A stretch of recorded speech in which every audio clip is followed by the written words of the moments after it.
When you take a look at this Whitko program, this group of seniors you've been around with for a while now, so you know each other pretty well. Do you feel like you guys are on the same page and ready to rock and roll this season? I believe so. They've really been great help to us. They've been great leadership to the younger kids. The numbers have went up every class so far, and I think they're really looking towards the seniors on how to be there during the summertime, how to practice in the summer, and good work ethic. Who are some of the guys that are going to need to step up for Whitko to be successful this year? We got a sophomore quarterback in Crew Ebbinghaus. He played the last 3 games for us last year. He's been working really hard in the summer. I think he'll be all right. Landon Smith at fullback.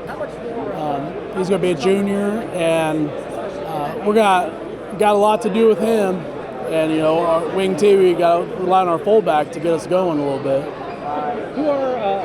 Who are some of the guys that impressed you this summer? What's been the vibe around Whitko and in the locker room in the off season? There's actually a lot of excitement. Yeah. Isaac Irwin, Trevor Freel, Guy Howard. They're there every day. They're there half hour, 45 minutes before. Sometimes they beat me there. They just want to be in there, be a part of the program. The younger kids have seen that too. We're going to have to get a bigger locker room because the numbers have went up.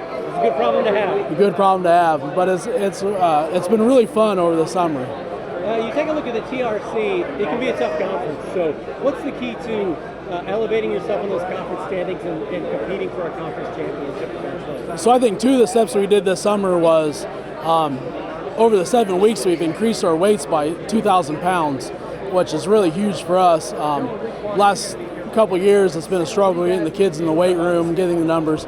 That's really helped. Team speed has on the rise too, and then the numbers aspect. Going down to more of the Kokomo area, it's a lot different in football than it is up here than we're used to with some of the other teams that we've lost. It's getting faster, and the kids are bigger. It's just a little different area for us.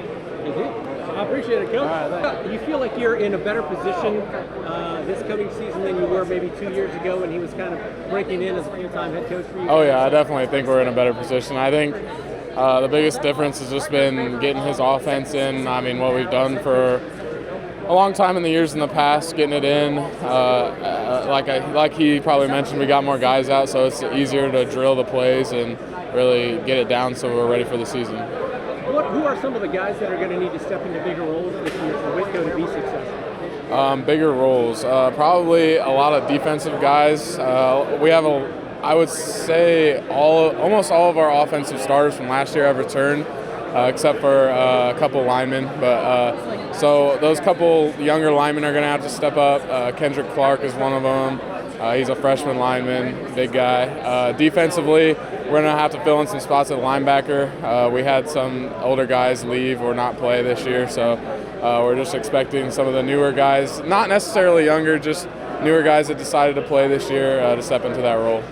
When you take a look at last season, what did you learn from last year as a team that you can apply this year to take it another step for Whitko? I think the biggest thing we learned is, I think we learned 2 things. I think one of them is just that we got to tough it out. If you look at the scores in a lot of the games last year, we're in it at halftime, and then in that second half, we just tired out. I think some of that has to do with numbers, some of it has to do with mental toughness, but I think we got those bases covered this year. The second thing that I think we've learned from last year is just that we have to have fun with it. Last year we were real tense, having new stuff, and we were kind of expected to win now that we had a newer coach and everything, but I think this year we're having a lot more fun with it and we're getting a lot more done. I feel like you're in a better position with him being on the same page as you were maybe 2 years ago, and if so, how does that help you guys out? Yeah. It's definitely been a little bit of a learning curve. I've had about 3 different coaching and schemes I've been learning at Whitko, but I feel like this scheme is really sticking. We're really getting back to what we used to do, and I feel like it's a lot stronger this year and a lot better. Tell me some of the guys who are going to step into bigger roles for you guys to make sure you guys are successful this year. We got Guy Howard, offensive lineman, Isaac Irwin, offensive lineman. We just got Dylan Cassidy, which will be a big linebacker for us. Just a lot of seniors on the team, and I feel like this year a lot of people will be stepping up. Really, a lot of experience this year. Tell me about the offseason for Whitko. What have you liked about this group heading forward? we hit the weight room a lot harder this year than any other year. I feel like we're really just putting a lot of work, a lot of seniors putting in the work this year, and it's just really helping us with chemistry and all that. TRC can be tough top to bottom. So what do you guys need to do to compete for a conference title? We just a lot of the TRCs working hard, and we just gotta keep up with them. I mean, we just gotta work hard. I mean, as Whitko, we're a small school. We just gotta keep our heads down and try and work as hard as these guys are. It's basically what I gotta do. Final question: what are you most looking forward to about this season, man? Winning. I want to win a lot more than I did last year, senior year. I'm ready. I got you. Good luck, man.